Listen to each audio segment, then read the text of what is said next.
Hello, this is Brian Tracy, and I just wanted to say I've had a wonderful time with Raven, Blair Davis, the talk show Maven. She does a wonderful interview that brings out the very best in you and that presents your product or service in such a way that everybody wants to rush to the phone or the internet to buy it. So if you're thinking of being on her show, run, don't walk, sign up today. It'll be a wonderful experience for you.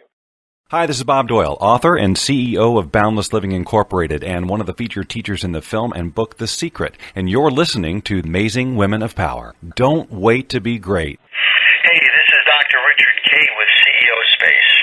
Be certain to check out my super dynamic interview with Raven, the talk show Maven, on Amazing Women of Power. And remember to get your free gift at ceospaceamerica.com/Raven.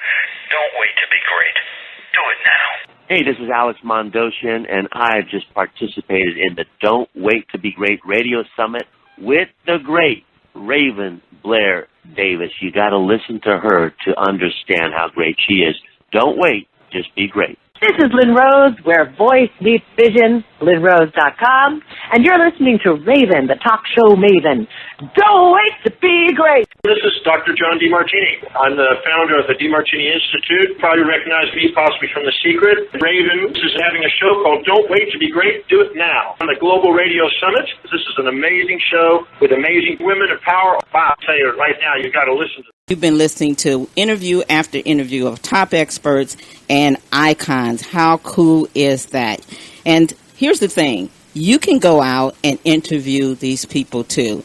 I heard a great man by the name of Alex Mondosian say that the quickest way to become an expert is to interview other experts. I really tapped into that. I mean, I took that away for sure, because I wanted to get my name out there. I wanted that visibility and that credibility. And you know what? It ultimately goes to profitability.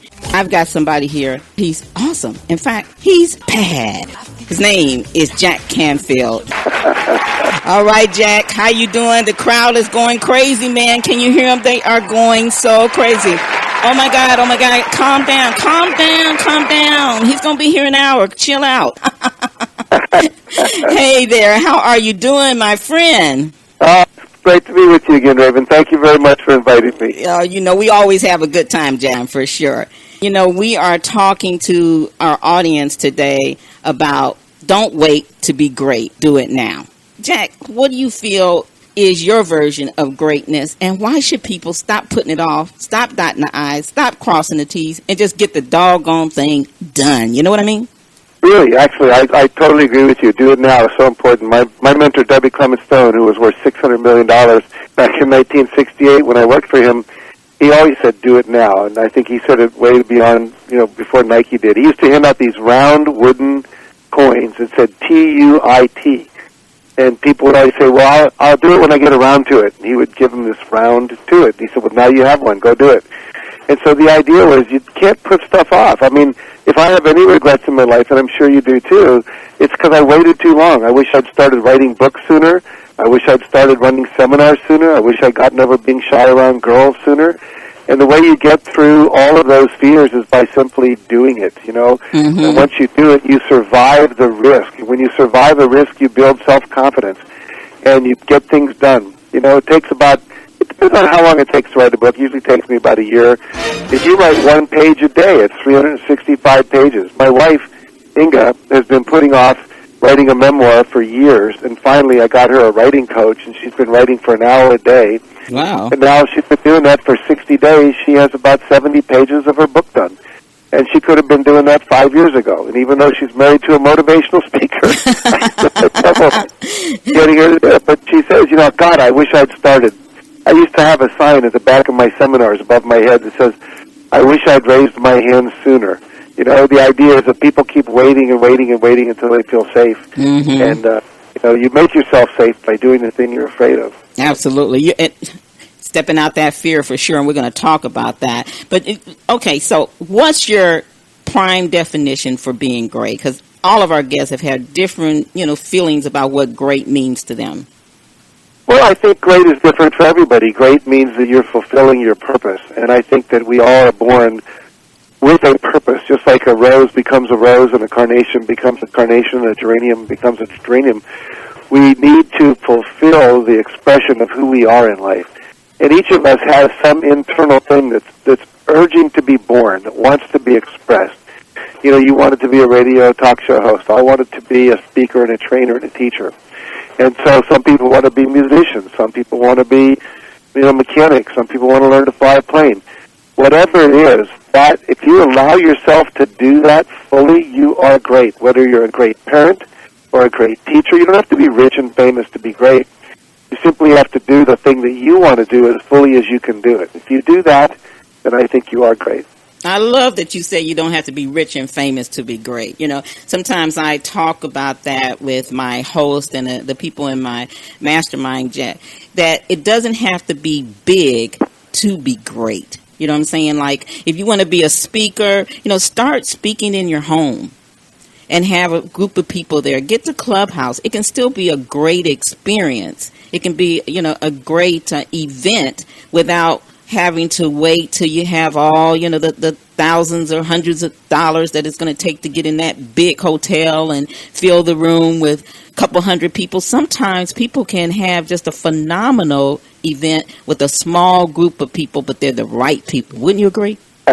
Absolutely. I mean, my first talk that I ever got paid for was in Newington, Connecticut. I drove through a blizzard both ways to get there. It was a group of teachers after school. About 25 elementary school teachers. I got a $25 paycheck. And I remember driving home through that blizzard going, I'm a paid professional speaker. This is really cool. And, and now I make $35,000 a talk. But it took me 40 years. Well, it took me about 25 years to get there. I've been there for about the last 15. But the point is that you got to start where you are. Someone says, bloom where you're planted. And if you do that well, then the next thing emerges. In The Secret, I tell that story about if you're you're driving your car through the night, you can only see the next couple hundred yards. But if you drive those 200 yards, you can see the next 200 yards. You could drive all the way from L.A. to San Francisco only seeing the next 200 yards. And the same is true in your life. Start where you can with what you have. And as you said, I started as a high school teacher. That was really my first paid speaking job. And I spoke to 5 classes a day of, about 35 kids in the ghetto of Chicago. And I got very comfortable doing that. Then they said, well, we want you to speak to some teachers and tell them what you're doing, because I was doing really good stuff. And I was scared, because I had not spoken to adults. It had all been kids. But I did that, and I survived. And then they said, we want you to start going around the district. And eventually I became a trainer for educators. And then one day this woman said, my husband's company needs what you do. I said, I don't work in companies. I just do education. The only job I ever had in the company was a floor sweeper at General Electric between my senior year in college and graduate school. And she said, they're just big kids in suits. Now you go over there and talk to them. So I did. And they loved it, And so it's just, you take one step at a time, and each step you take leads to the next step. Yeah. And there's no step too small. Absolutely. No step too small. Now, I love that you said that, because it's so true. Each step is a part. Yeah, do you hear the crowd? They're agreeing. Because what happens is we don't embrace ourselves for every piece of the journey that we go on. And I think we need to. Like you said, no step is too small. You know what, Jack? That's a little thing, but a very big thing. Don't you agree? I do, and it's a lot of little steps that add up to a journey. And I think that most of us, we look at someone like Tony Robbins on TV, or we look at me, or we look at you, or whatever, and then people go, well, I want to do that, but that's such a huge step from where I am now. It takes time. Every great band was once a garage band, played in bars and stuff, The Beatles played all over the place before they got discovered. And, it's just that willingness to play the music, to write the book, to write the page in your journal, to give the speech, to go out there and, take your art and put it on display, to apply for the job, to go back to school, to learn the next step. I remember I was in Chicago, as I mentioned, and I was doing some workshops for welfare recipients, people living in Cabrini Green, which is just one of the worst places on the planet at the time. And there were 5 women on welfare. They said, well, how can we have dreams? I said, well, how can you not have dreams? If you could have a dream, what would it be? They said, well, we'd like to have jobs and have our own apartment. And I said, great. What would you have to do that? Well, we'd have to have skills. Well, what skills do you think you'd need? Well, we think if we were secretaries, we could get a job. Well, how could you do that? Well, we'd have to go back to school. We'd have to learn to type. We'd learn office skills and all that. I said, is there any place around you that does that? What is this community college? Well, why aren't you going there? Because we have kids we have to take care of. Well, what they did is they created a cooperative, 5 women, and one woman would take all the other 4 people's kids all day long while the other 4 of them went to community college. And then the next day, one of the women would take the kids while some of the others went to community college. They just rotated. And they created their own kind of daycare center for their 5 kids. And within 2 years, every one of them had graduated from community college, got a job, and had moved out of Cabrini Green. So if they can do that, anybody can do anything. I'm telling you, I love that. We can do anything. Listeners, did you hear what Jack says? There's no step that's too small. And he just shared that very inspiring, encouraging, and empowering story. And that's what we want you to do. We want you to really just make that quantum leap. And speaking of quantum leaps, I know that your book, and by the way, congratulations on your 10-year anniversary, 10th year of redoing your book, right? What we did is we revised the book, and the book now has about 4 new chapters, has 120 new pages. So it's a little thicker than the old one, and it has a whole section on success in the digital age, how to use things like Facebook and crowdsourcing and crowdfunding, things that weren't available 10 years ago. And the other thing that's new in there is on networking. You quoted Ivan Misner saying first you have to be visibility, then credibility, then profitability. Yeah. Whole chapter that he wrote on networking. We have a whole chapter on leadership. But most importantly and most excitingly to me, in the first book, all the stories illustrating these then 64, now 67 principles were stories by famous people like Michael Dell and Stephen Jobs, who started Apple, and famous movie stars and so forth. Now all the stories are by people who read the first book, applied the principles, and now they're successful. So you read the book and you go, oh my God, those people are just like me. Here's a woman that was on welfare, that got off of welfare. Here's a guy that was living on Skid Row. His sister gave him a copy of my book, and now he's running his own landscaping business. So basically, wherever you are, whether you're a teenager or an adult, whether you're already making a good living or you're not doing well at all, any area of your life, there's a story in there of someone just like you who applied one of these principles in a book and totally transformed their life. That's why this book's so exciting. Yeah, we were talking off air, so just when you talk about reading your book and it transforming your life, I'm just going to share a clip note because I share with Philip. Do you mind me sharing just a little bit of what I told you, Jack? Oh, please, go ahead. On air. Well, just so all of you know, I met Jack, I guess it was probably 2008. At this event, and someone else was interviewing him, and I just loved him. He just has this charisma. You know what he got. Yeah, he's bad. We said that earlier. But anyway, so I bought the book, and you autographed it for me. Thank you very much. And I read it on the plane because I was in California, and I had to go back home to Houston. Here's the deal, guys. Instead of just sleeping on the plane or just sitting there, I was so excited about meeting Jack. I read his book, pretty much all of it, on the way home. And I think Houston's probably, 5 or 6 hours away. But anyway, I had a good time with his book. And you know what? I marked it up. My book looked ugly, Jack. It's got highlighters and it's got dollar signs by different things you said in there. That's a book, right? That's reading the book and not letting it sit there look pretty. The cover, still looking okay. But the inside, I've got it. It's got notes in there and stuff. And I took those notes and things and guess what, Jack? I implemented what you said.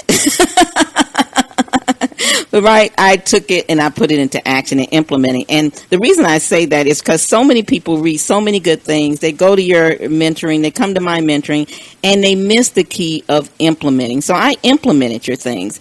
And it helped me to move into action faster rather than slower. I felt like your book became kind of like my Bible for getting there because I was kind of stuck in a rut.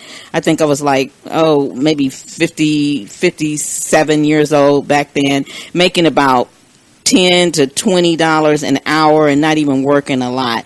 And I just started my interviewing career then. And I made the decision from reading your book that I was going to be the best that I can do. I was going to be famous, because I got to tell you, Jack, when I was a little kid, I told my dad to build me a stage. So I always had that I want to be famous attitude. And your book just gave me the laws, gave me the principles, and I want to thank you publicly for it. Well, first of all, you're welcome, and I'm so happy because my goal is to inspire and empower people to live their highest vision. And so if I did that for you and I do it for others, then I go to bed sleeping really well going, hey, I am fulfilling my purpose. That's me being great. Yeah, and you did a great job, because this book moved me from just having my couple little podcast shows to ending up being a personality on CNN and CBS. And like I told you, I started my own radio station. I'm training people all over the world to interview the icons like you, because you know what, Jack? I found out this secret. Here we go. Want to hear my secret I found out? Sure. That you can't interview the world-renowned leaders and experts and icons and not have a little bit of their teachings rub off on you. So I interviewed a lot of them, and I had a lot of the teachings like yours rub off on me, and I'm so thankful, Jack. Well, let me interview you for a second, because I think one of the biggest problems people have is the fear of rejection. And you reached out to the biggest icons in the world. Mm-hmm. How did you overcome any fear of rejection to do that? You ever heard Les Brown say, I was hungry for success? Yeah. I know that one really well. Yeah, hungry. I was hungry. I was hungry, Jack. And, you know, my mother was in the hospital. She came out the hospital. She was in a wheelchair. And I could never tap into my why being my reason and purpose. But when it was my mama, my why became big. And I knew she needed to depend on me. And I was like, okay, I got these shows. I'm interviewing these people. But, you know, how am I going to turn it into a profit? And I took money I did not have. I remember investing into Alex. Remember when Alex used to have that limo coaching? You pay for some time while he goes from wherever he's going to the airport. And he put, you remember that? He put out a special. And I remember looking at my bank account. It was the last I had. But I said, okay, I'm interviewing these experts. I've pushed past my fear of asking and rejection and stuff, but I need to figure out a profit. And I paid him for that time, you know. So, you know, I just did it. I just had to do it. There was no choice. There was no going back, and Mother needed me, and I needed to step up, show up, and grow up. Ouch! Yep. I had to do that too, Jack. Sounds like you've talked to Mark Gaffney recently. I love it. Yeah, absolutely. And, you know, you talked about kind of growing up in your book. You talked about taking 100% responsibility for your life. Yeah, and that's what you did. You know, what happens is people spend the majority of their life complaining about what doesn't work, blaming other people for why they're not getting what they want, and making excuses for why they don't produce the results they want. And when you take 100% responsibility, it means no more blaming, no more complaining, and no more excuse making, and then asking yourself, how am I creating my current life? What thoughts am I thinking? What behaviors am I doing? And what images am I holding in my mind? And what am I saying or not saying? And so basically, if you realize that you created it, you have the power to uncreate it and recreate it. Otherwise, you just go through life feeling like you're a victim. Mm-hmm. And so it doesn't matter how low down you are, how much you've been abused, how poor you are, whatever, you know, it's possible to get out. For any condition you can tell me, I can give you an example of someone who crawled out of that and made a success in their life. And we know if one person can do it, anybody can do it. It's not, you know, they don't have any special talents. They just have the willingness to follow the steps. Yeah. And what I teach in my book, The Success Principles, is that there is a system. It's a knowing like a combination to a lock. And I use this metaphor that if you are black or white, young or old, male or female, live in Wisconsin or live in Texas, doesn't matter if you went to high school or not, if you know the combination to a lock, the lock has to open. The problem is many of us don't know the right numbers, and we don't have them in the right order. If you don't have all the numbers in the right order, no lock in the world is going to open for you. It doesn't matter how hard you work, how much you visualize or anything. So basically, if you know the right steps in the right order, success to me is doing the right things at the right time in the right way. And so basically, I've interviewed 75 of the most successful people. You've interviewed probably a lot more. And said, what has been your path to success? What are the principles you live your life by? And by studying that, I've been able to glean a pattern among successful people. This is learnable. It's teachable. Anybody can do it. I had a guy named Forrest Willett who lives up in Canada. And I was on a TV show when the first book came out in Toronto, and he heard the announcer say, "Ladies and gentlemen, after this break, come back and Jack Canfield will show you how to get from where you are to where you want to be." Yeah. Now, he had just been in a major automobile accident, had severe brain trauma, had to learn to talk and walk and write again. He was reading at about the 4th grade level at that point. Now, he was a successful entrepreneur, majorly in bed, totally depressed, hadn't got out of bed for weeks. His wife was about to give up on him. And he said, after he heard my interview, he said, "Get that book for me." His wife said, "You won't be able to read it." And, it's written at an adult level. And he had her read it to him until he could learn to read, hired a reading coach. It took him a year to read the book.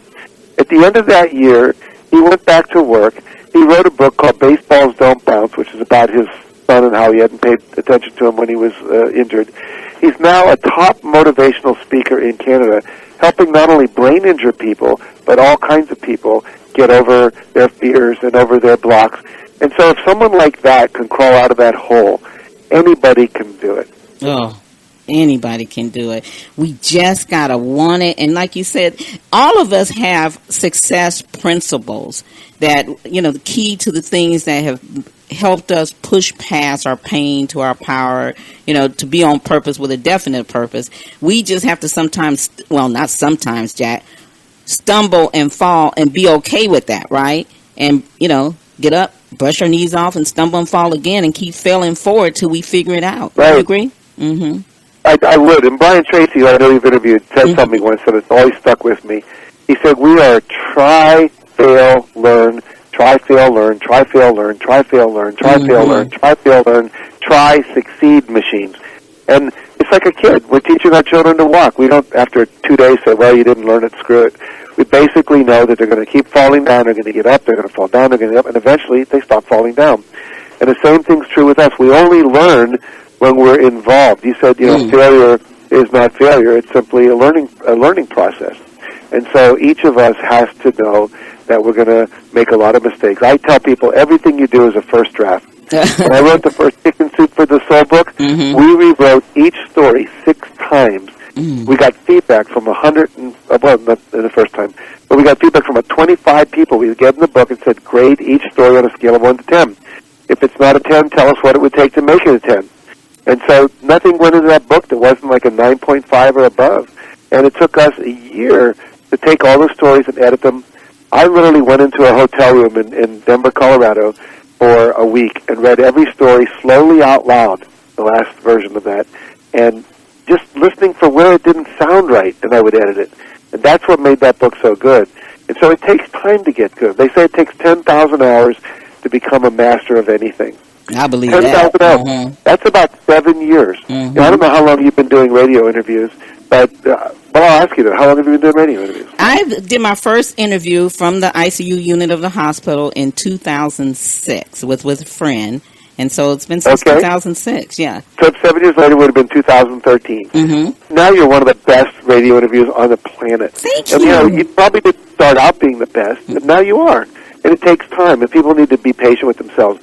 5th graders don't look at kindergartners and think they should be 5th graders. They know they're kindergartners, and we don't make anything wrong about that.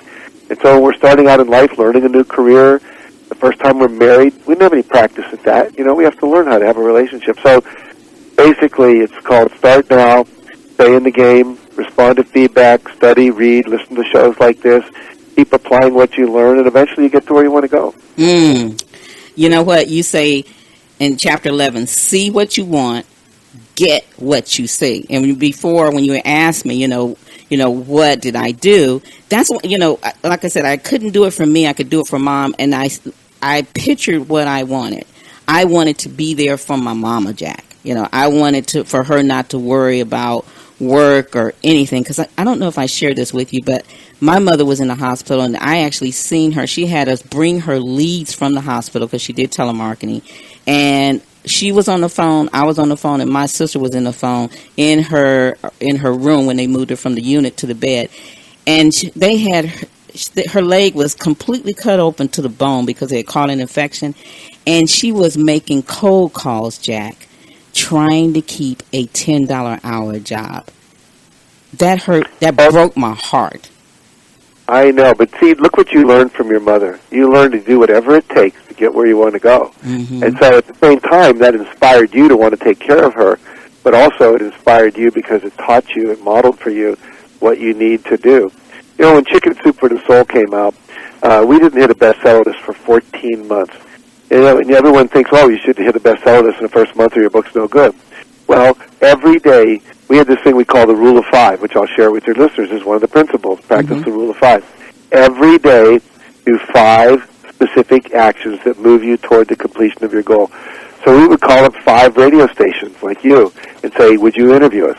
We would call up 5 churches and say, could we come and be the minister on Sunday, and we'll use Chicken Soup for the Soul stories to back up scriptural principles, you know, etc. We just did 5 actions. We sent out 5 free books to people who were, you know, what we call gatekeepers, who might tell people about the book. One of the people we sent to was a producer of Touched by an Angel TV show. And she required all of her staff to read Chicken Soup for the Soul books because it's the quality of energy she wanted on that show. Variety newspaper picked that up, the Hollywood newspaper.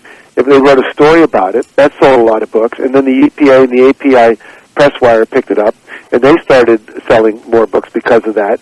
And all because we were doing 5 things every day. Maybe 4 of them wouldn't work. Maybe one day none of them worked. But if we keep doing it over and over and over, this law of probability says the more things you try, the more likely one of them will work. One of them will pay off. Only takes one person to get you on a radio show, and then Oprah hears that radio show, and the next thing you're on Oprah, and the next thing you know, you sold 35,000 books. Woo-hoo! So you just have taken those steps out there. Yeah. By the way, you know me, and we're going to talk about this in a minute. I'm all about asking. I push past the fear of asking, as you can tell. So when you said Oprah, I know you and I know your circle, so I'm putting a plug in. If you got the hookup with Oprah, you and I got to talk. I want Oprah on my show. I want to interview Oprah. She's on my vision board in my office here. Her and the Obamas, and I'm coming after you, Oprah, for sure. And the reason I brought that up is because ask. If you don't ask, you won't GT get, and you got to ask everybody you know. Who do you know? Who do you know? Who do you know? Who do you know? Right, Jack? That's right. Everybody you ask, you never know who's the person that's going to be able to turn you on. And it's true. I mean, Lisa Nichols, who I'm sure you know, basically is in the movie The Secret and the book and all that. Is a good friend of mine. She co-authored Chicken Soup for the African American Soul. And she had Oprah on her vision board. And as a result of being in The Secret, you know, which she wanted to be, and wasn't in the first version of it, but then when Esther Hicks bowed out, they needed a couple people to put in the information that Esther had put in the first version of it, and they asked Lisa to do it, because Lisa had been putting out that she wanted to have her own TV show. And so she was in people's mindset. And then she got on Oprah, and then she got, as a result of that, I think she's on a couple different pilots. None of them have worked out into a show yet, but now she's on the Steve Harvey show as a regular guest. Yeah. So it's just called keep on keeping on. Absolutely. Yeah, I watched her on there. I remember Lisa talking about all she did was dream about that gold couch. Remember, Jack? And she said when she got Oprah, there wasn't no gold couch. She said, where's the gold couch at? I know. They had to take her back to the other behind the set to show her where the couch was so she could leave. Absolutely. Well, we got a few more minutes. So, Jack, take a sip of water, and we're going to take a quick commercial break, okay?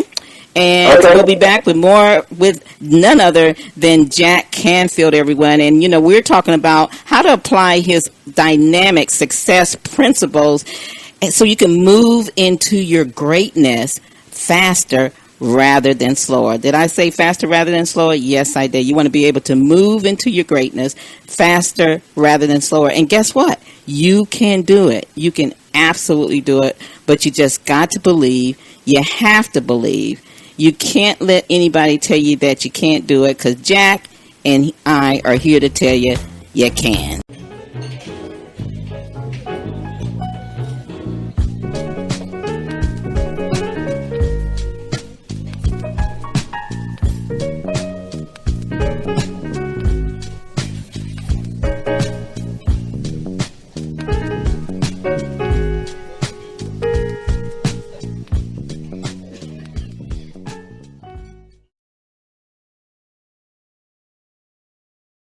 Hi, I'm Susie Canny. I'm a custom seamstress. And my story is I came into this relationship with Raven totally excited to do her dream. She had a dream of transforming fedoras. So the line that we are going to show you tonight is her dream joined with my fingers, and the relationship that we have developed has been spectacular. So I'd like the ladies to give us a little modeling music. Ladies, now think the track. That's the track? Martin Luther King's dream. Oh, okay. Let's hear it. I have a dream that my 4 little children will one day live in a nation where they will not be judged by the color of their skin, but by the content of their character.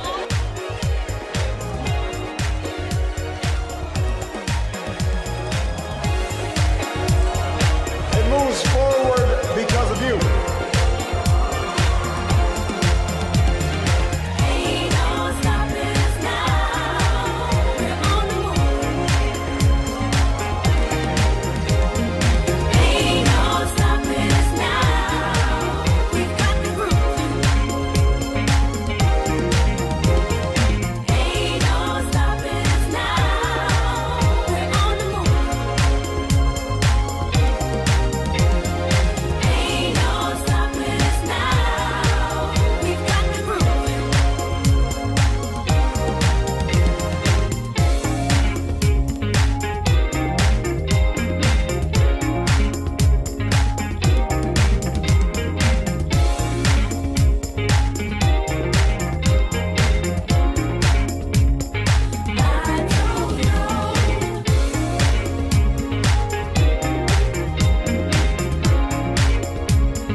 Okay, we're looking for a power pack with a mic. It looks like a mic.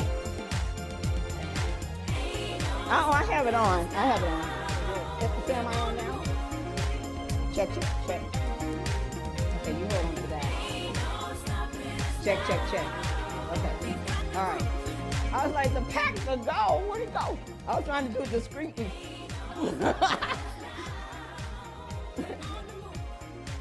Wow. What do you guys think?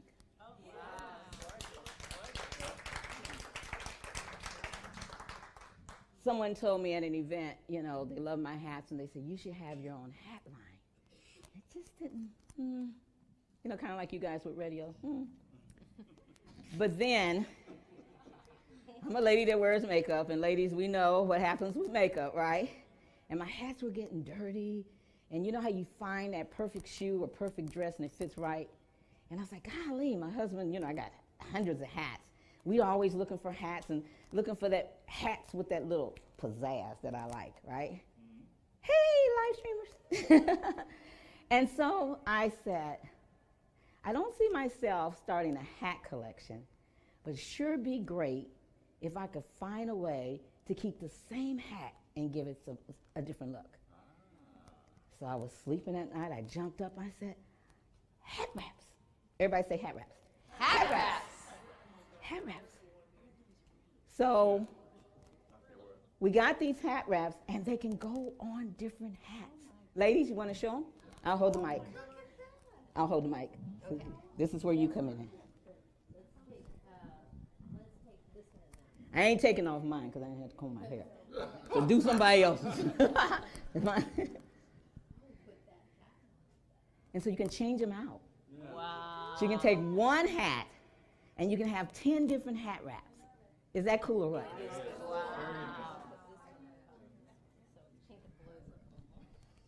Yeah. I'm so excited. I'm so excited. You like that, Michelle? Yeah.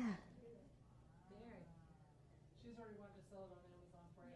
And then this one. Let's see, what can we do with hers just to show it different? Yeah. No, okay. Just take that off. You can take that off, and you have a different look when you go here. There you go. And look, show them the hat. This is a messed up hat. A messed up hat, but a great, a messed up hat. Feeling hat. The original band came off. You see? There you go. So now it's kind of a goldish look. And put that on. It looks very cool. And then this one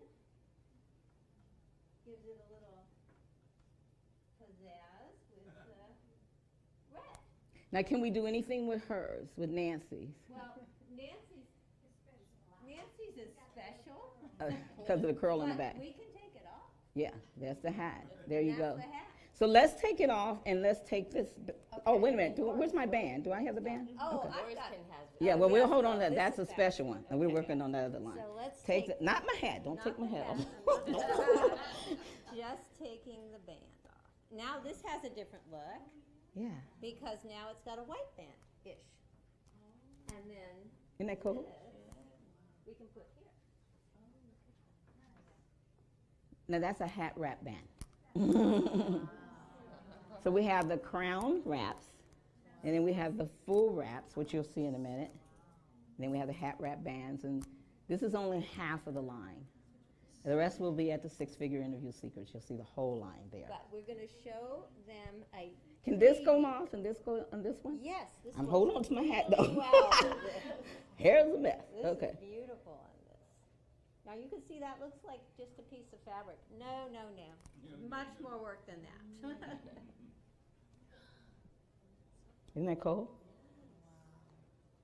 So now... You like that, Mary Lou? This hat has... Hey, two different when we go to Biz Group, tell them them about that one. Because remember how we had it very elegantly tucked under? Now, turn around. It flies like a wind. You like that? All right. So let's try her hat, the pink one and black one on this hat. Can we try this? Yeah. Okay, let's try that one.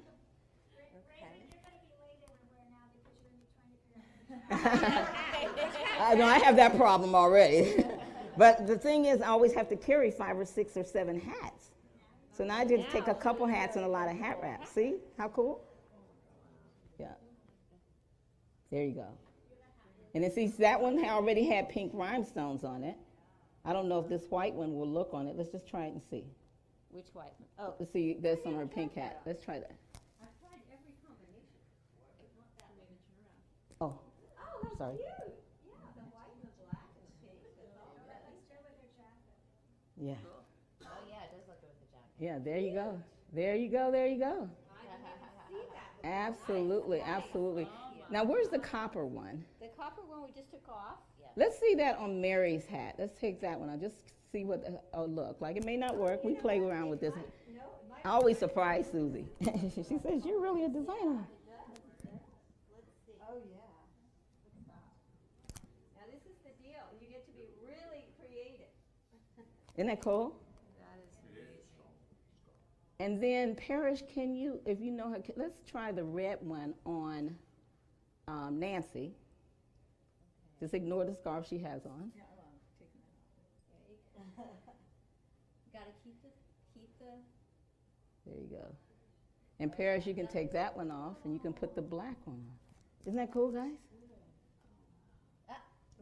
Here, I'll hold the blue one. Here, you can have it. I'll hold the blue one. Cool. You like that? Very, very. So Raven is manifesting to have this line on the. I'd love to see it on Home Shopping. Yeah. You're gonna manifest that. That's my vision. Would you like me to show Yes, you? show Okay. that. Now, this is just a preview for you guys. We don't have the technology stuff. We've got some techno stuff. This is the full wrap. Notice how this is a black hat, very adorable, little black hat. Well, the original idea of Raven was to cover the whole hat. So here is our little white hat, which has Dirty makeup, Raven. Dirty Proof of my dream. and it actually. Now hold on, you can put this one on top of I that. can put this one on top of that. Yeah. Is that cool? Let me use the other one. No, I'll use the one in my pocket. Hold on to that. I've got another look. You can even carry them in your pocket. You go one day and then say, switch out the hat. This is a wrap Reversible band. one. Reversible. It's blue on one side, and it's blingy on the other side. I happen to like it without the bling. Raven loves the bling. I'm on Raven's side. Oh, yeah. Gotta have a bling bling. Like cha-ching, cha-ching, you gotta have bling bling. Cha-ching, cha-ching, bling bling. There you go, there you go. So there's that. Wow. Isn't that awesome? A little music. Can you imagine how much fun this was for me? These little models. Little I have music. Hats at my house And so we will strut our stuff one more time. Can you watch that for me? Come on, ladies, give us some beat. Give me some beat. You stay there. We'll get you, brother. Can you help your sister down? There you go. So let's get it one more time. Raven. I'm still working with the names, so names are suggested. Right now, everybody says you use Raven with the V with the bird. Okay. Signature Couture Hatwrap collection. This is the Fedora line, but we also have the bigger ones coming as well. All right, give me a beat. Funky man. Here you go, ladies.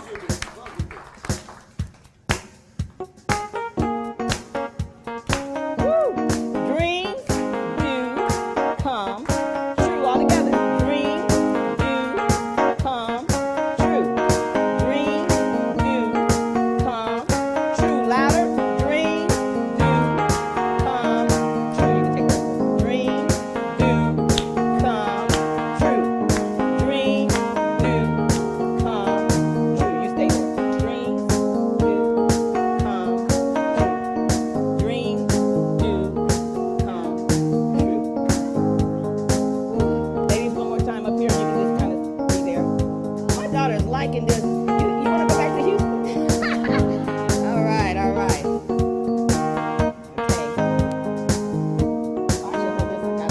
Oh, yeah. We don't need your dumb. So what we want you guys to really see on this is that anything that you dream of, you can make it happen. Remember, people are always having the same thoughts, the same dream. The difference is taking action. I had this for 3 years, but turning 65 this year, I feel great. I don't feel like anything's going to happen to me. Of course, some wood. Knock, knock, knock. I feel like I'm just getting started. Do I look like I'm just getting started? Yes. Sometimes I have to stop. Khalik's like, baby, just put one. And honey, can I get your attention for 1 second? This is your first chance seeing the full line. What do you think?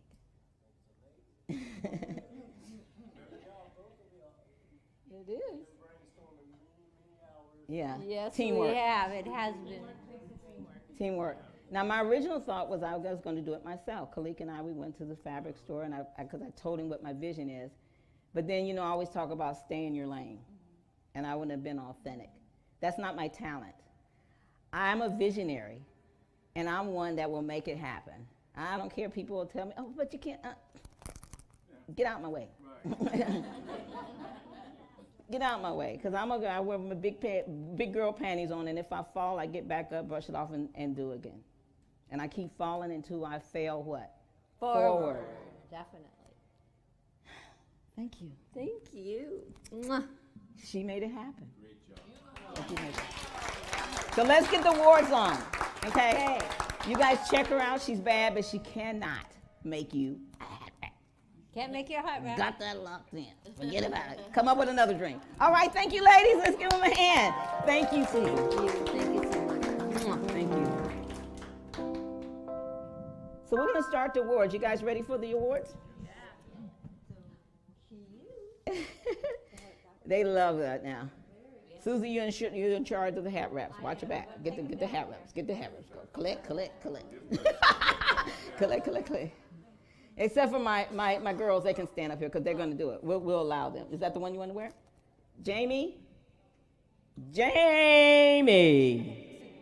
I don't take my hat. Okay, put me on another one. That one right there. What color do I have on? Where's my black and white one? I want the one would match my dress. Okay. She walked out of the room. Well, hurry up. I got a naked hat. You want this? Yeah. I got a naked hat and it's live stream. Do something quick. We're on TV. Yeah, but this is better. Yeah. Turn this way so they can see you. Okay, so. Take the band off. The band's off. Okay. Dreams do what? Come true. Whenever somebody says, that's a crazy idea, you're going to say, what? Dreams do come true. Because what you want, what? Wants you. If it's meant to be what? It's up to me. Get out my way. Because I was bad.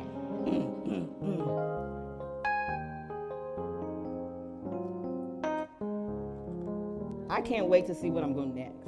Now that I got this out the way. That's how you get excited about life. Isn't that a nice thought to say, I can't wait to see what I'm going to do next? Don't you agree, Ross? Yeah. It gets to be fun after a while. A little crazy. I mean, can you imagine I'm working on an event and a hat wrap and running the station and doing interviews and going to get guests? Yeah, you got to wear a hat wrap on the board. Okay. This is looking good. Okay, let's get to the awards. They're like, enough of the hat wraps. Let's go. They get the idea. Okay. Thank you, Susie. Everybody say thank you, Susie. Welcome back, Jack. I'm glad to be back. I'm so thrilled to have you here. Absolutely. I always enjoy you. Thank you so much. Thank you so much for all that you do out there in changing people's lives like mine. I mean, when I think about me being at that hospital, not knowing what mom was going on, and I think about you and Cynthia Kersey and Alex Mendosian and Les Brown, just how much you guys and now Lisa Sasevich have changed my life. But you know what? I know, and I give myself a pat on the back, Jack, because I know I had to do the work. So let's talk to the audience about having to do the work, because that's the hard part. No, you do. You have to be willing to pay the price, and you have to be willing to take action. And a lot of people sit around and they dream. It's an interesting statistic. Most people who buy cookbooks sit in bed and read them at night and then fantasize about the parties they're going to throw where they're going to cook those recipes, but then they never throw the party. And so reading a self-help book and not doing it is not going to get you anywhere. It's just basically a waste of time. So basically the idea is you've got to take action. And the nice thing about you and all the guests you put on, including myself, is we have roadmaps. We've all taken that journey. We've succeeded. And as Tony Robbins says, success leaves clues. So in the success principles, I've left a roadmap from how to get from where you are to where you want to be. It doesn't matter who you are. You talk about being in a hospital with your mother and her leg. There's a story in the book by Heather O'Brien Walker and I love her name, Walker, because it relates to the story. She was a middle executive in a company. She was in the warehouse, and she tripped over a box that wasn't supposed to be on the floor, hit her head on the shelf on the way down, hit it again on the floor, and she hit it. And again, traumatic brain injury. Mm-hmm. And she was in love with her boyfriend. They were engaged to be married. Now she couldn't walk. She was paralyzed from the waist down. They said she'd never walk again. And the reality is her boyfriend came in and brought my book and started reading it to her chapter by chapter. When we got to the chapter on visualization, she started visualizing walking down the aisle with her husband.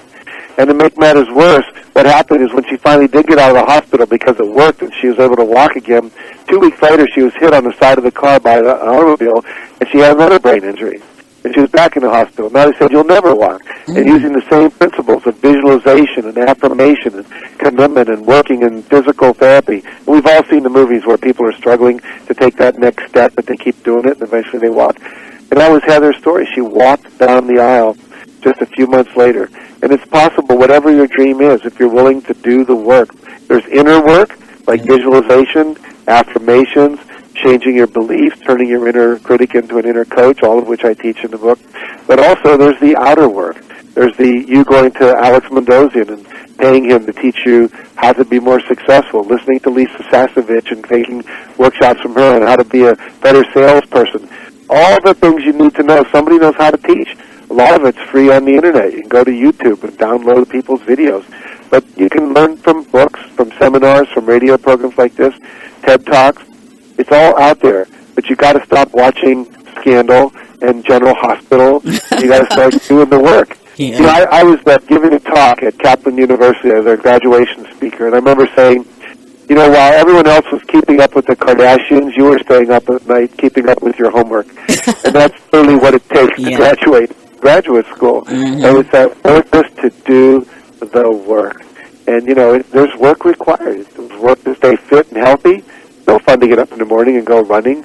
But if you do it, you lose weight, you develop your metabolism, your immune system is stronger, you live longer. It's no fun to heal your past. But when you do it, you let go of resentment, you develop more love, your body goes from acid to alkaline. We know that you become cancer-free when you do that work. So these are the things that people have to do.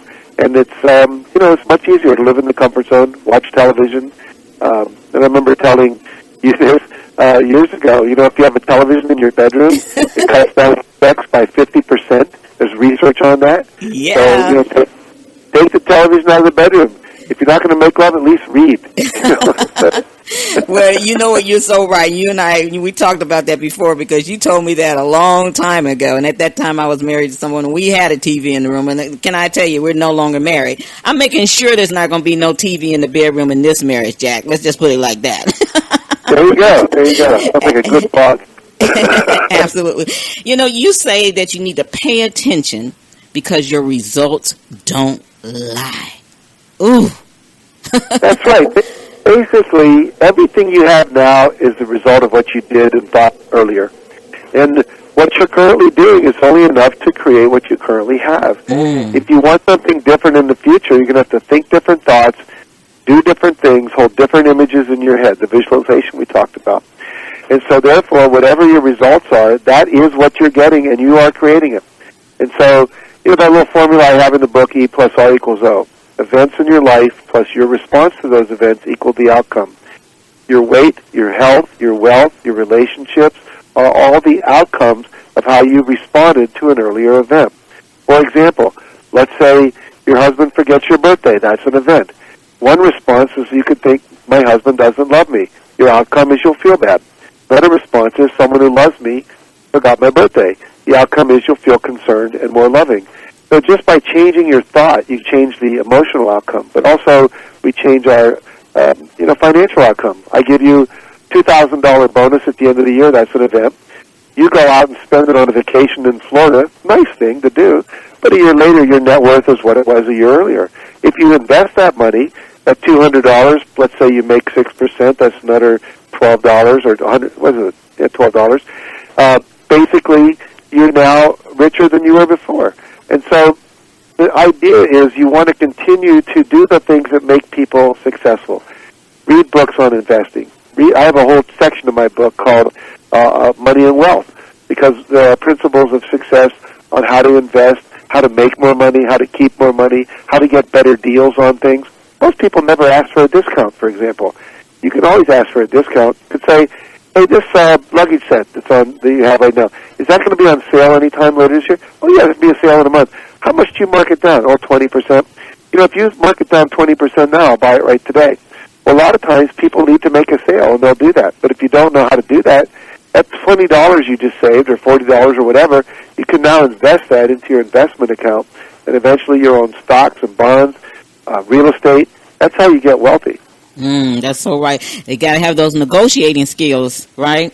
And just, again, don't be afraid to ask, because you don't know if you can get a break in the price or anything unless you ask. I remember when I had an opportunity, I think it was at a trade show, and I had one book in my hand, one of my books, Broadcast Your Passionate Profits, and somebody walked up to me and they said, can I buy that book?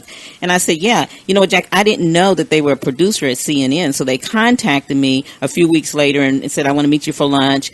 Your show is Careers from the Kitchen Table. We have a cooking show, and you would be a perfect fit for right behind that. So we had lunch, and they told me it was $750. I got excited, Jack. I thought they were going to bring me on, you know, pay for me being on there. They said $750 a week, Jack. And, you know, at that time, I wasn't making $750 a month, let alone a week, okay? So, you know, something told me, hey, you know, you come from sales, use your negotiating skills. And I was able to talk them into giving me 3 months totally free, cut the price down to $500, and I worked on phones, Jack. I mean, I made me some, not cold calls, I made me some gold calls, Jack. Picked up that receiver, and I created packages, and by the time I got on there, they let me start right away, but they gave me 3 to 4 months before I had to pay, and reduced the price to $500. I had all my slots filled for like 6 months ahead. That's how bad I worked it. So I know about negotiation, and I know about working it. Work that thing. Work it. Right. You know, when there's a chapter in my book called Ask, Ask, Ask. Mm-hmm. I've been using this term lately. You have to become an ask hole, where you just ask all the time. Mm-hmm. And so the reality is that one of my staff read the book, and she wanted to go on vacation in Mexico, and there was this place. It cost $10,000 a week to rent this villa on the ocean. And, you know, if you're a rich person, you can do that. My staff get paid well, but not be able to afford that. So, anyway, she calls up the owner after reading the chapter in my book, and she says, you know, I bet there's going to be a week where you don't have anyone renting the house. And I would be willing to offer you $2,000 for that week. And we'll leave the house pristine clean, you know, so you don't have to pay a cleaning person to come in. And, you know, just call me if you have a week. I have a job where I'm an editor. I can take off pretty much any time I want. It was about 4 months later, the guy calls and says, you know, we had a cancellation and we can't get anyone else. Be glad to get the $2,000 instead of the $10,000. She got 5 of her friends together. They all chipped in just a little under $400. They all went down there and lived in a house that cost $10,000 a week for $400 each. Less than one night in a hotel room in Mexico on the ocean. So that's the kind of thing you can do if you're just willing to ask. Yeah. Gotta ask. Jack, you know, you talk about in your book that success and money, you say how to develop a more positive money conscious and win the spending game and give more to get more and find a way to serve. Can you really go deep on that one? Because that's really huge. Well, basically, you know, are you talking about find a way to serve? Mm-hmm. Well, I love the fact that you say give more to get more and find a way to serve. Mm-hmm. Well, sure. You know, the Bible has been telling us for centuries we should tithe, which means you take 10% of your income and you give it away to charity or to your church or any organization that supported you or you supports others. Mm-hmm. And so, you know, I've done that for years. I mean, I've written some checks that made me freak out sometimes because I made so much that year. It's very uncomfortable to spend that much money, but you do it. And what we know is that whatever you spend out like that comes back multiplied by 10. That's a spiritual principle that's played out in my life. And so the more I give, not just in terms of money, but in terms of time, you may not have a lot of money to volunteer, but we all have time. You know, I MC a number of different kind of fundraisers every year. I go to a number of fundraisers. I do about 3 or 4 free talks every year for nonprofit organizations, for high schools, for the Boy Scouts, you know, whatever. And so the idea is give back, pay it forward. And when you do that, like I gave a talk free for the Heart Association here in Santa Barbara, one of the guys that heard that talk ended up hiring me to speak at his company. And so by giving away something, I got something. And, you know, the more you go out there and participate and give, when you're giving something, it makes you feel like you're abundant. In order for me to give a time, I need to feel like I have enough time. In order for me to give money, it creates the sense in me that I'm abundant, that I can afford to do that. And you don't have to wait until you're rich. If you've only got $10, give away 10 cents, give away $1. You know, start now. Everyone says, well, when I'm a millionaire, I'll have money to give away. It doesn't work like that. You start now, and that's what helps you become a millionaire. And as far as find a way to serve, every one of us needs to find a way to make a difference in the lives of others. There's research that shows it'll make you live longer. When you get sick, you'll get well faster. You'll have better relationships. You'll sleep better at night. Your all the immunofactors in your blood are higher. I'll give you an example. There was a guy who actually was a super rich but not very happy. His name was Ken Behring. Ken Behring was the co-owner of the Seattle Seahawks football team. And he said his life went through 4 stages. The first stage he called stuff. When he got really rich, he bought all the stuff you could ever want. Cars and airplanes and boats and big house on the ocean, all that, and he wasn't happy. So then he called the second stage of his life better stuff, and he bought a bigger house and a bigger plane, a better boat. Still wasn't happy. Then he calls the third stage of his life better, called different stuff. That's when he bought a football team, thinking if he owned a professional football team, I'd be really happy down the field. He'd be interviewed. He'd go into the players' room. He'd have a box, you know, and all that. Still wasn't happy. Finally, a guy calls him up and says, I'm going to Bosnia-Herzegovina. I'm going to give away 40 wheelchairs to kids who've lost their legs to landmines. Would you like to come with me? He said, sure. They land. They're giving away wheelchairs. This one little boy grabbed his leg and wouldn't let go after he put him in a wheelchair, a little 11-year-old boy. And through tears and an interpreter, he said, please don't leave yet. I want to memorize your face. So when we meet again in heaven, I can thank you one more time. Ooh. And he said that was the first time in his life that he felt pure joy. Wow. And he called the last stage of his life purpose. And now he came back and he started the Ken Behring Wheelchair Foundation, giving away 40,000 wheelchairs, built wells in Africa because he realized wheelchairs without clean water doesn't work. And this is one of the happiest guys you'll ever meet. My goodness. Wow, that story gave me chills. That is such an amazing story. Thank you for sharing that. But it just shows what we can do. It really is. There's no excuses. Even if we don't have money, like you said, we can find ways to serve, you know, help the neighbor get to the store that may be ill. Yeah, there's so much different things that we can do. It doesn't always have to be money. And I think that's real important that you shared that story so people can realize maybe you do not have funds right now. Maybe you are just really being able to pay your bills and feed your family. There's so many other ways you can give back, and just any way that you can, every way counts. You could maybe your neighbor is sick next door. You could mow their lawn that week, or the lady that lives down the street that's retired and old and needs her front porch painted, or someone needs to take her to the grocery store so she can buy groceries, or you make her a roast and you take it down to her some night, or you tell the neighbors, you know, I'll take care of your kids this weekend if you want to spend an extra day with your husband. There's a million things you can do. And it's so important. You know, we always hear about random acts of kindness. Yeah. You can pay for the person behind you in the toll booth. You can put money in a parking meter that's marked expired. You know, just little things and you'd be surprised how good it makes you feel when you do that.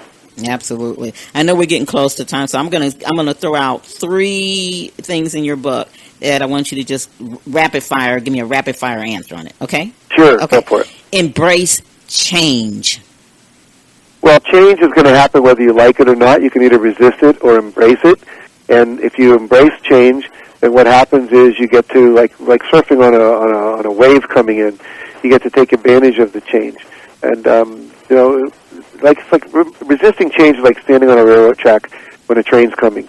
You need to get off the track and support what's wanting to happen, whether it's your kids leaving home, or whether it's the change in the technology in the world, or whether it's the change in your job and you need to learn new skills. Love it. Clean up your mess and your incompletes. Tell us about that, Jack. Well, everyone has lots of things that are incomplete.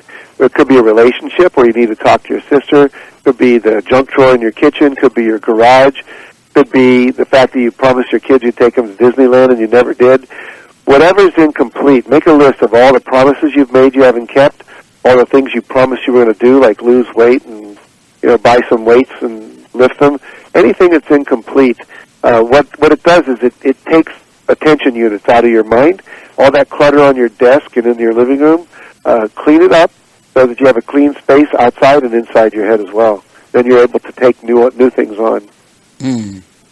And you can take those new things on, being open for opportunities and changes, and like you said, be able to embrace everything that comes with it, the good, the bad, and the darn right ugly. Okay, I got to ask you about this one. 90% is a bitch, 100% is a breeze, Jack. Well, let me ask you this. Would you like to be married to someone who's 99% committed to monogamy or 100%? 100,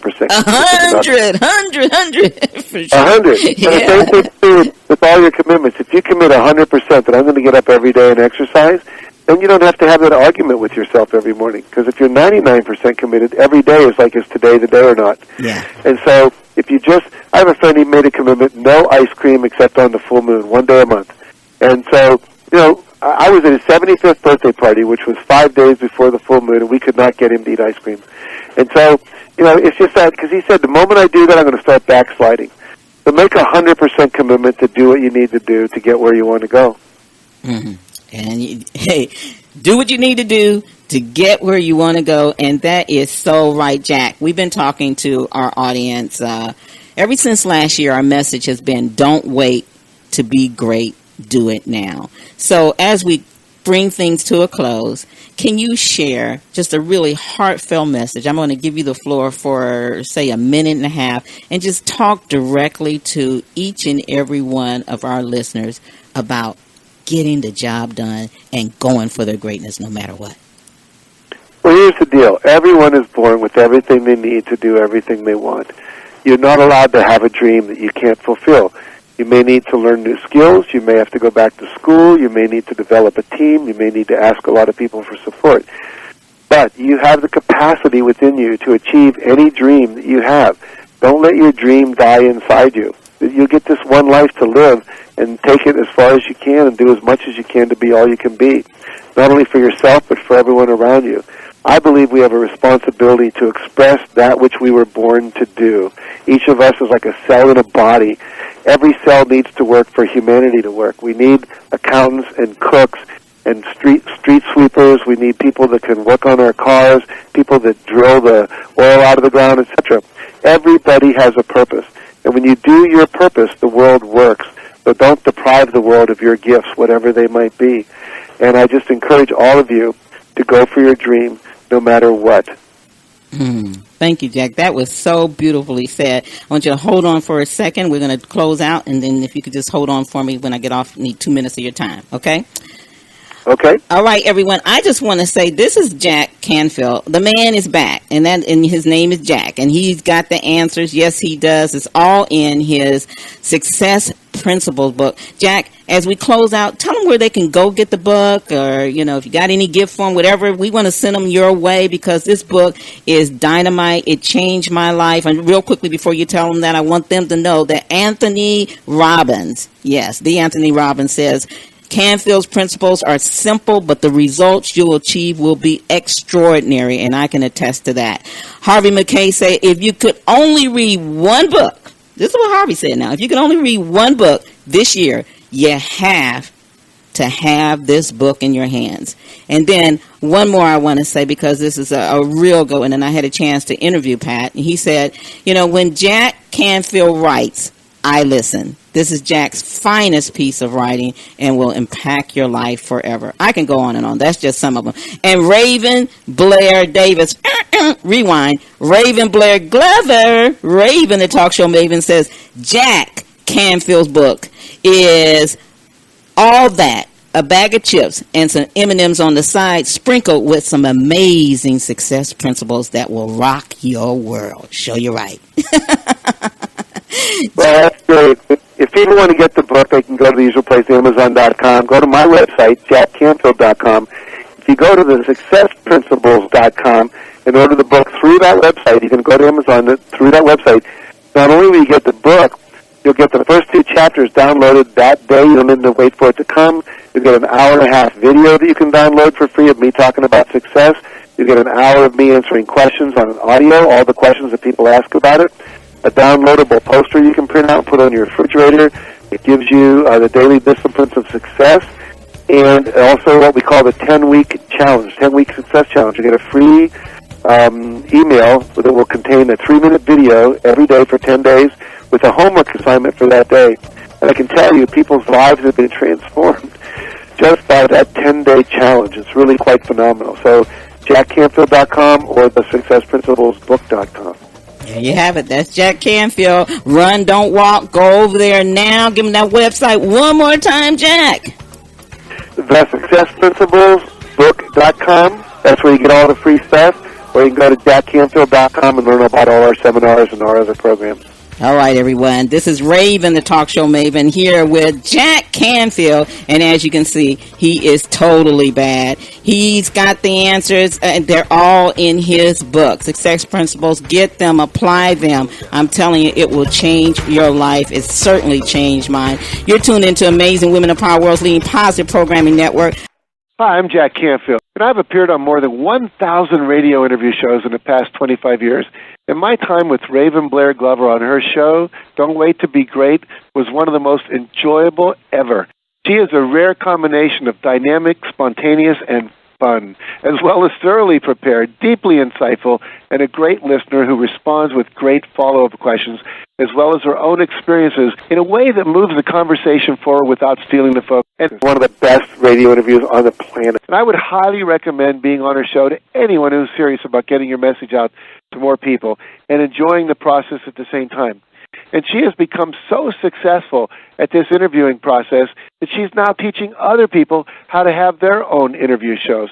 So if you're thinking about having a radio interview show on the internet or on broadcast, whatever it is, and if you want to be successful, make sure to check out Raven Blair Glover, because she can help you get from where you are now to where you want to go with your radio career.